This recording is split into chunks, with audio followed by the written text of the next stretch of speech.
Salvete omnes, this is Emilia, also known as TheMartianGeek, and welcome back to another episode of the Bayonetta scale. Last time we talked about level 5, so now let's talk about level 6. Maybe, but I'm not so sure. These are games that, again, I might or might not do, but compared to a 5, I'd have more to overcome. Be that them being more difficult to record, more difficult to play, being more time-consuming, or just me not liking them as well. This is usually the highest rating that a game can get on the scale, and still be one that I genuinely like and enjoy. This might also be a good time to mention that there are games on the list that I haven't given a rating. So if you're starting to get to the higher ratings and thinking, okay, there's this game I have in mind that I'm sure he's heard of and would probably like, but I haven't seen it show up on here yet, and that kinda worries me. It's certainly possible that you simply assessed my tastes or reference pool incorrectly. But it's also possible it ended up in the unrated section, and that I will discuss after I go through all the numerical ratings. But let's talk about our rating 6 games right now. Let's talk about Super Princess Peach. For the most part, this is one of those games that you play for the concept rather than the execution. It's not a great game or anything, but it's not bad either, and it's still the only game we've ever gotten that stars Princess Peach. And considering she's existed as a character since the very first Super Mario Bros. Game, that's sad. They should have at least made a 3DS sequel or something. As far as how the game's put together, I guess the best comparison I could come up with would be Yoshi's Island. There are different pathways in the levels where you can find items and things like that. The main gimmick of the game is that you have these 4 different emotion-based powers that you can switch between to give yourself different abilities, which at least one person described as weaponized PMS. I'll admit that having your player character's main power be rapidly changing between different emotions maybe wasn't the best idea for the first game where your main female character is the protagonist, but there you have it. Unfortunately, Peach's emotion powers are also the main thing that makes this game tricky to let's play. They require the touchscreen because of course they do. So unless I could somehow rig up an emulator in such a way that pressing 4 specific buttons on the keyboard would correspond to 4 certain parts of the touchscreen, or I suppose get a 3DS capture card and record it off that would definitely be a problem, and one that I'm not really sure how to solve. Outside of that hang-up though, it's definitely a consideration.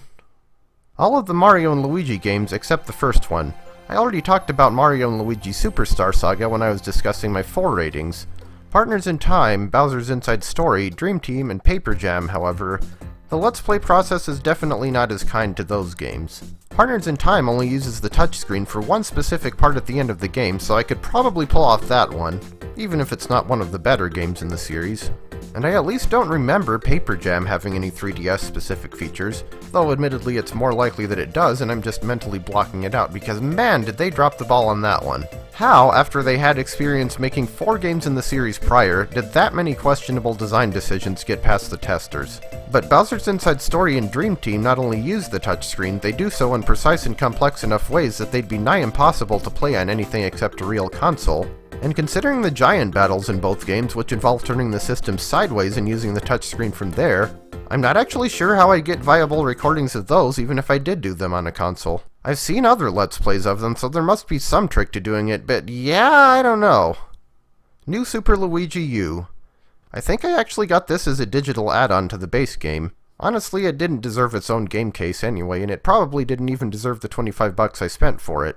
It's basically glorified DLC, and not even all that great DLC. Just going, hey, it's basically the same levels from the original game, except they're harder and there's not as much to them. Wouldn't get a ROM hack a free pass from my standpoint, so it certainly wouldn't do so for a professional game.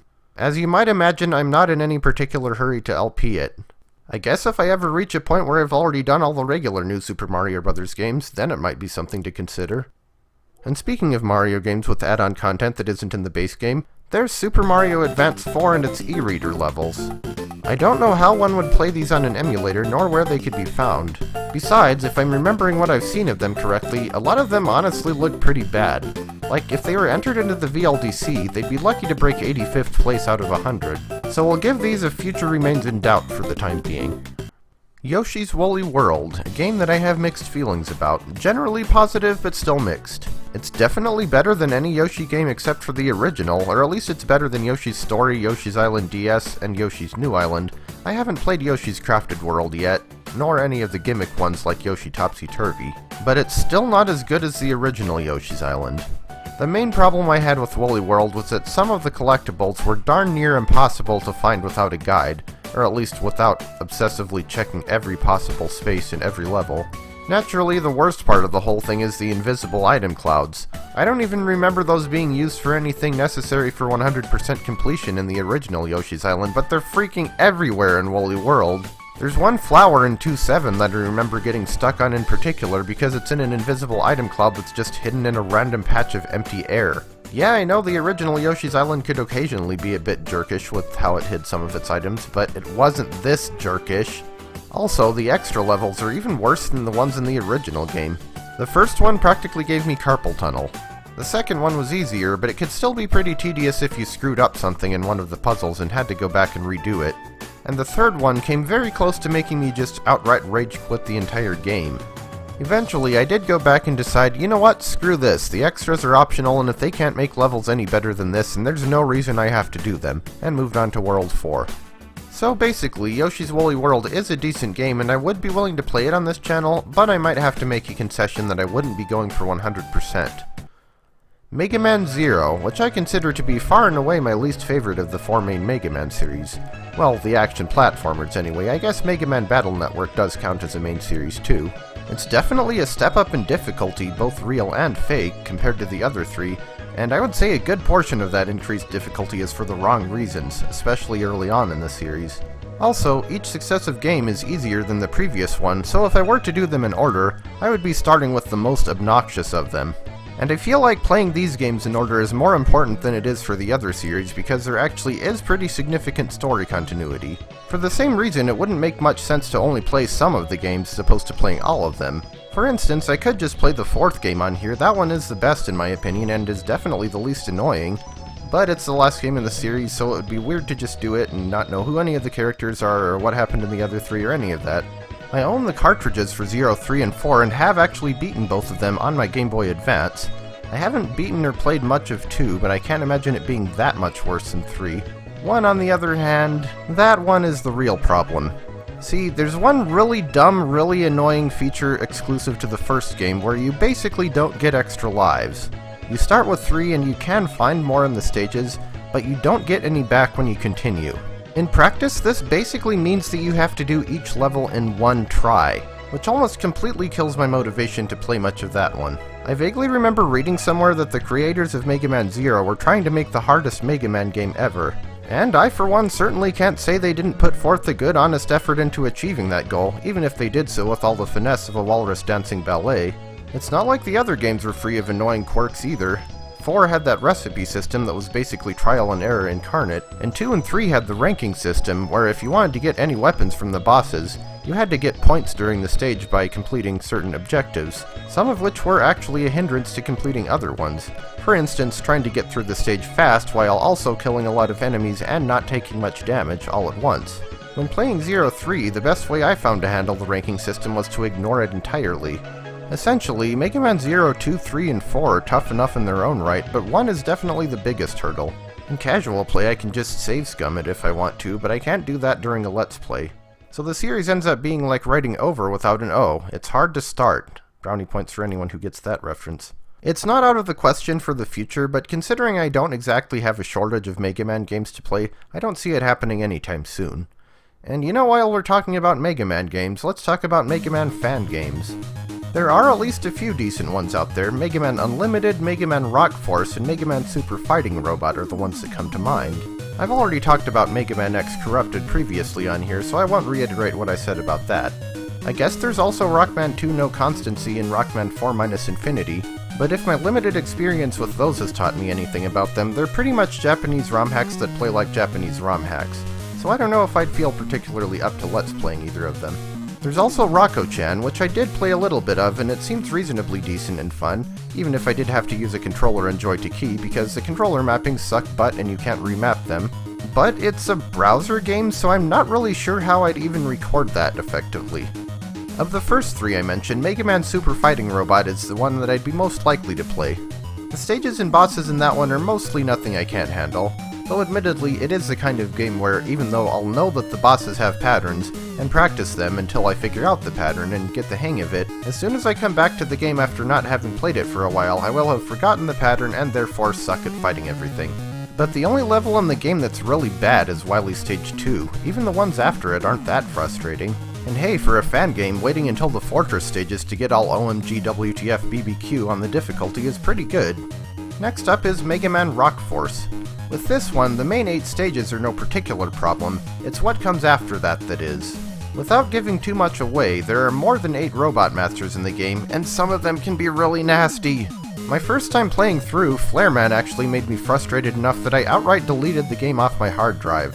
And Warman's stage and boss battle are just generally annoying and tedious.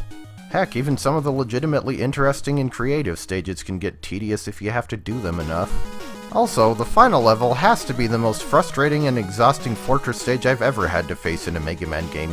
Yes, it's even worse than King Stage 2 and Mega Man and Bass, and that is not an award one should shoot for. The game on average is pretty good though. Mega Man Unlimited is the least likely of the 3. The levels in that game are just as hard as they are in most Mega Man games screen for screen, but they're long, and they don't have any more checkpoints than most Mega Man games either. If you're gonna design a Mega Man game, or any game really, you can have levels that are long, or you can have ones that are difficult, or you can have ones that are sparse in checkpoints, but pick one of those.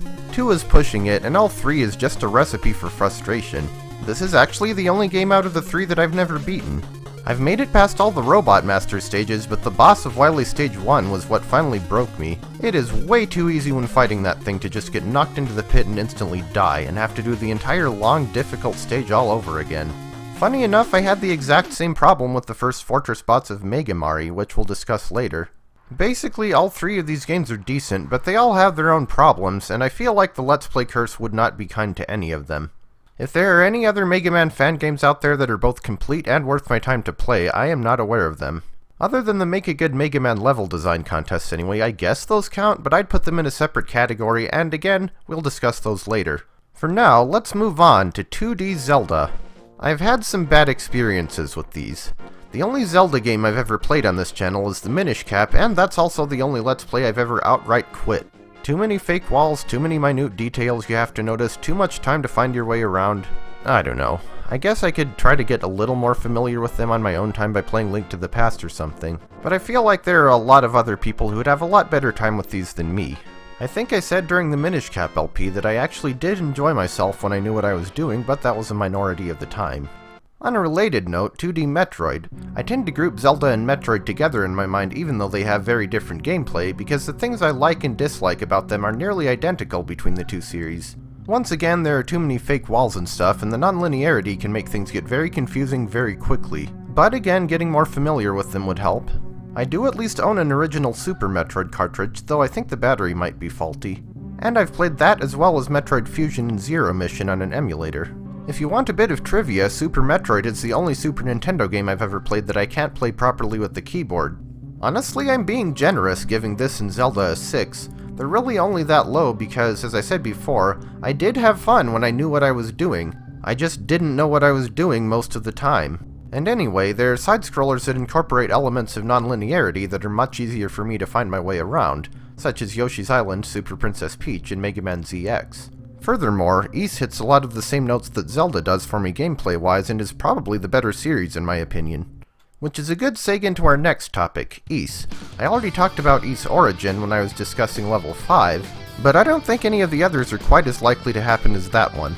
I might even have to give some of the early games in the series a 7 because I really didn't care for the bump attack system and I'm glad that they didn't keep that mechanic around. Of course, I'm not as familiar with any of the others either, which also makes it hard to tell. I have not yet played any of the games with the party system, so I'm also not used to having to juggle more than one character. I'm also not sure which games in the series I could record. I think all of the ones that were exclusive to one particular modern console did get a PC port, but I'm not sure on that. The bottom line is that while I wouldn't be averse to doing some of the other Ys games on here, I think it's another case of it would probably be a good idea to familiarize myself a bit more with them on my own time before trying to do them as Let's Plays. Though if I did do Ys Origin on here, I feel like that would make the others more likely, because honestly, I doubt I'd just play that one and never do any of the others. At least assuming that one didn't go horribly or otherwise turn out to suck. And we can't very well talk about Falcom games without mentioning the series that got me into their stuff in the first place, The Legend of Heroes Trails in the Sky. Again, I did talk about these a bit last time. I already brought up the first game during the level 5 discussion. I would say that the others are slightly less likely just by virtue of being longer and more involved, with the possible exception of Trails in the Sky III, which is generally considered to be the shortest in the series, even if I personally question whether it's actually shorter than the first game. But at the same time, like I said before, the first Trails in the Sky continues right into the second one, so I feel like I couldn't very well do the first one without doing the second one. It would just take a lot of time. Of course, this is a series that also has multiple sub-series to it, sort of the Del Toro quest of video games, if you will, so there's also those to consider. There's Trails of Cold Steel, for which the first two are out in English already, the third one is coming later this year, and the fourth one will presumably come within the next few years. There's Trails to Zero and Trails of Azure, which actually came before Trails of Cold Steel, but have never gotten an English release. And then there's whatever they decide to do after Trails of Cold Steel, whenever that comes along. I've enjoyed every Trails game I've played, which I suppose is more consistency than I can say for some series. I'm just not sure how effective they'd be as Let's Plays. For that matter, while we're still on the topic of RPGs, let's discuss Radiant Historia, otherwise known as my other favorite RPG. In fact, I'm pretty sure this was the first non-Mario RPG that I played and really liked. This is a wonderful game, and it might even be emulatable if I play the original DS version rather than the 3DS remake.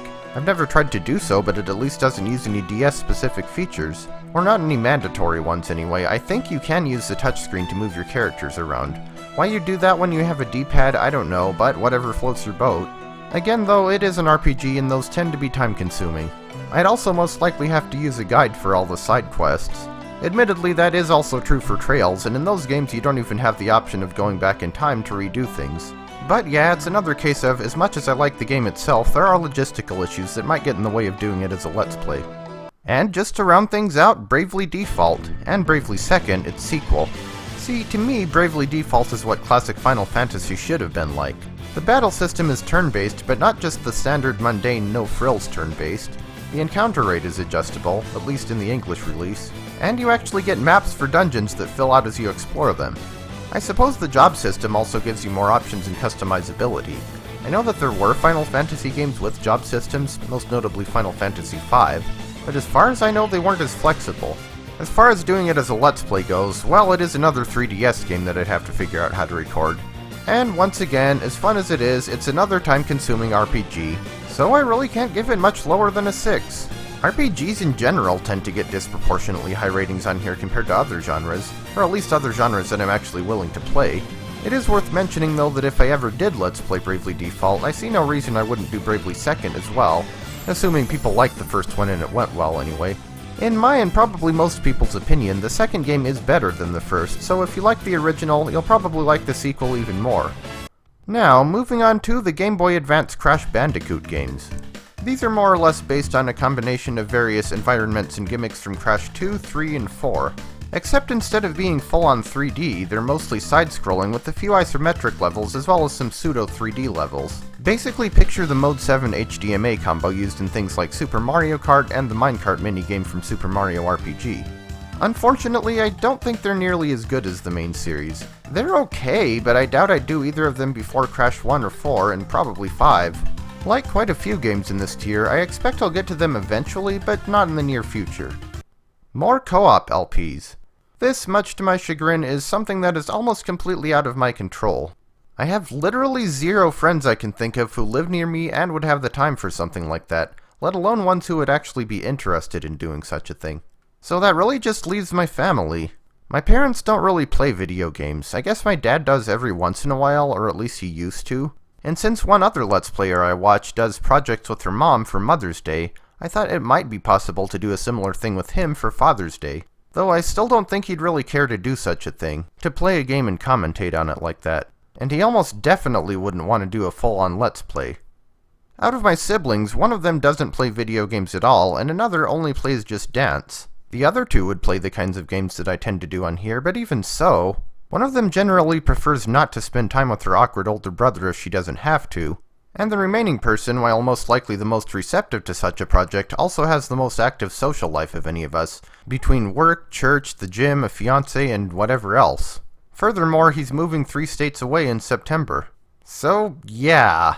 This is just one of the many reasons why I need a girlfriend. Or some form of significant other anyway. I haven't had any better luck getting a QPP. I'm sure sex is great and all, but have you ever played through Goof Troop in 2-player mode?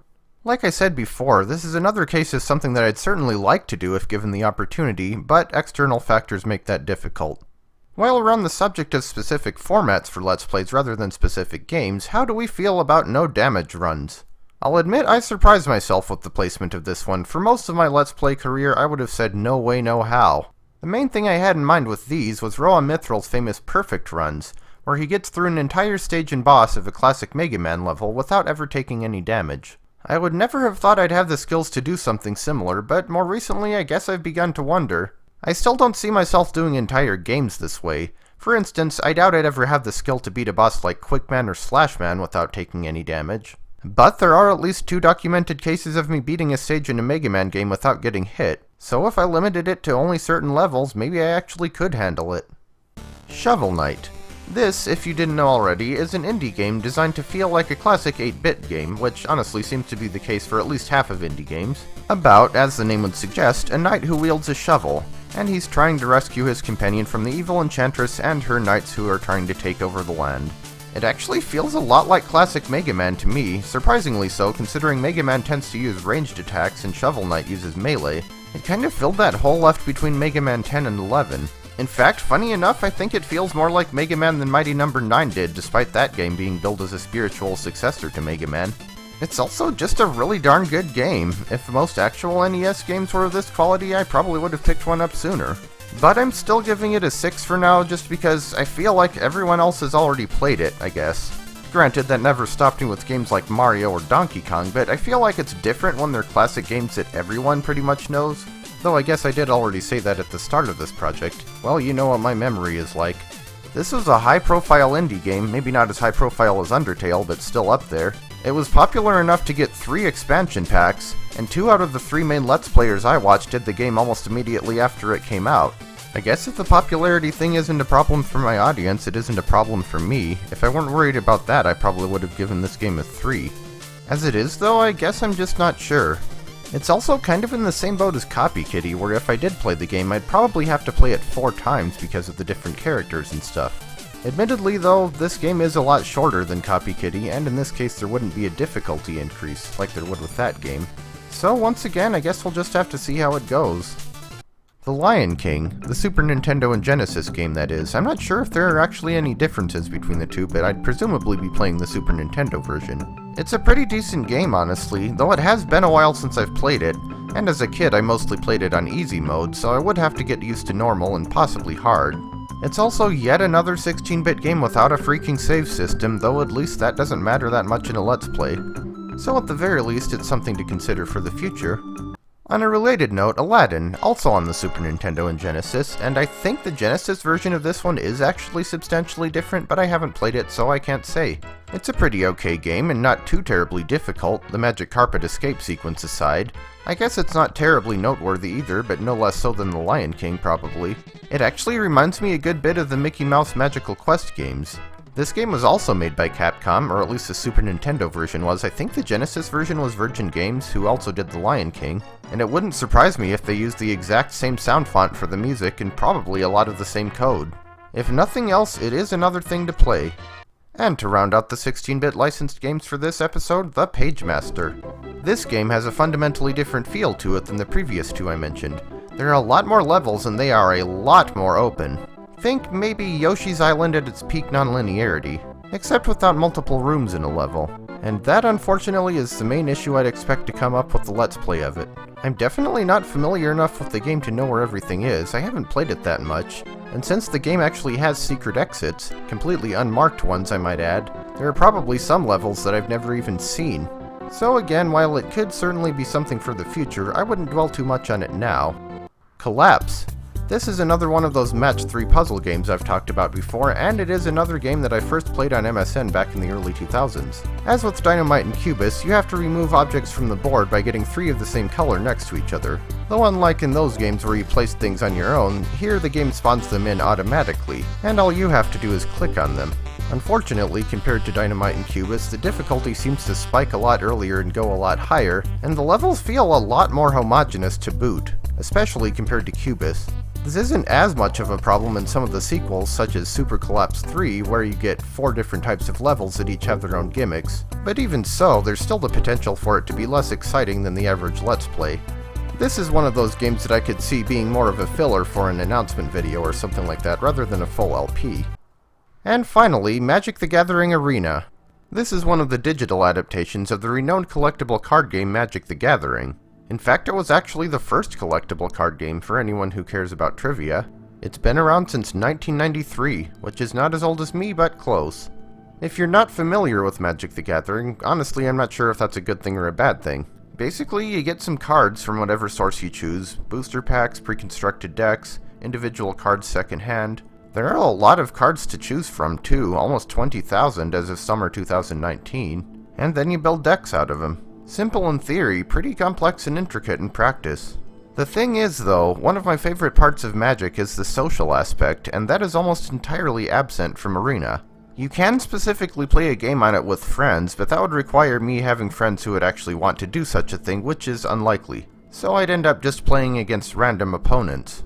Fortunately, the social aspect of the game at least isn't the only thing I like about it. Of course, there are plenty of things I dislike about the game as well. It's a complicated relationship. I suppose the real important question is, how badly do you want to listen to me cuss someone out for casting multiple board wipes, back-to-back counter and kill spells, or the infamous steal and sacrifice combo? Or at least as close as I get to cussing someone out. Also, Magic Arena isn't really the kind of game that you can actually do a discrete Let's Play of. It doesn't have a defined end, or arguably beginning. There's no villain to defeat, artifact to find, final level to play, and then start over again. I suppose that's kind of a double-edged sword though, because it also means that the game doesn't require much of a time commitment, and so could just be done in short bursts. I don't know, it's not something I'm champing at the bit to play more of on this channel. I'm not even sure if it would actually be entertaining to do so, but I would be willing to if it's something people would like to see. With that, that's the end of this one. Another episode, another tier discussed, so I'll see you at the next one up next time.